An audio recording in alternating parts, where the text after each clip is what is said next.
ఆ రోజుల్లో నక్సలైట్ ప్రభావం, దున్నేవాడికే భూమి కావాలి, దున్నేవాడికే భూమి కావాలని ఆ రోజు కమ్యూనిస్టులు పెద్ద ఎత్తున నైజాంకి వ్యతిరేకంగా కొట్లాడారు. దున్నేవాడికి భూమి రాలేదు.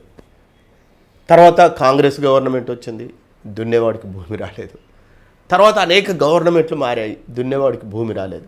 దున్నేవాడికే భూమి రావాలనే భూమి సమస్య మీద అనేక మంది అన్నలు అడవుల్లోకి వెళ్ళారు. చదువుకున్నోడు చదువుకున్నట్టే అడవికి పోయి కాల్చి చంపబడ్డారు. అనేక మంది నిర్వీర్యం అయిపోయింది వాళ్ళ జీవితం. అది ఇంత భూమి సమస్య తీవ్రంగా ఉండేది.